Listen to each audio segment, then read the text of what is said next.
হজ করতে কত টাকা লাগে, 2026 সনের রেজিস্ট্রেশন ফি কত এবং রেজিস্ট্রেশনের মেয়াদ কবে শেষ হবে, ভিডিওটি শেষ পর্যন্ত না টেনে দেখুন। আশা করি সবাই উপকৃত হবে। আসসালামু আলাইকুম, আমি ডক্টর মোহাম্মদ সাইফুল ইসলাম বলছি হজ সেবা থেকে। আলহামদুলিল্লাহ, আমি বিগত 13 বছর ধরে হজ সেবার সাথে এই খেদমতের সাথে আল্লাহ তাআলা আমাকে জড়িত থাকার তৌফিক দান করছেন। প্রথমেই বলে নিই, হজের প্রাক নিবন্ধন হচ্ছে 30,000 টাকা। আর এই 2026 সনের হজের জন্য নিবন্ধনের সর্বশেষ সময় হলো 12 অক্টোবর 2025।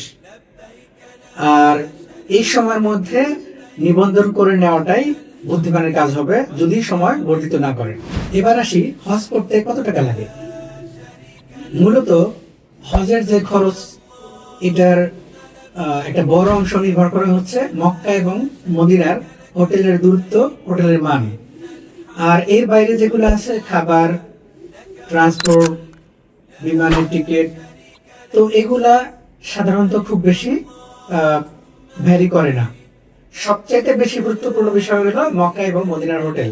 মক্কা এবং মদিনাতে 400 থেকে 500 মিটারের মধ্যে যদি আবাসন হয়, হোটেল হয়, সেই ক্ষেত্রে সাধারণত হজ প্যাকেজ 5.5 লাখ টাকা থেকে 6 লাখ টাকার মধ্যে করা সম্ভব।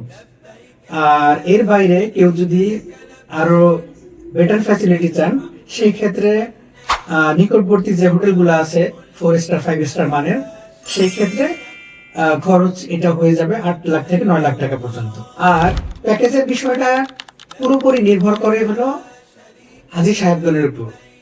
আপনাদের পছন্দ, হোটেলের মান, হোটেলের দূরত্ব, আবাসন সহ অন্যান্য যে বিষয়গুলো আছে, এগুলো হাজী সাহেবগণ যেভাবে নির্ধারণ করবেন, সেই অনুযায়ী হজের প্যাকেজগুলা কম অথবা বেশি হবে। হজ সেবা সম্পর্কে বিস্তারিত জানতে আপনারা কল করতে পারেন স্ক্রিনে দেওয়া নাম্বারে, অথবা ইনবক্সে মেসেজ করতে পারেন হজ সেবা অথবা ডক্টর সাইফুল ইসলাম পেজে, এবং সরাসরি আমাদের অফিসে এসেও কথা বলতে পারেন।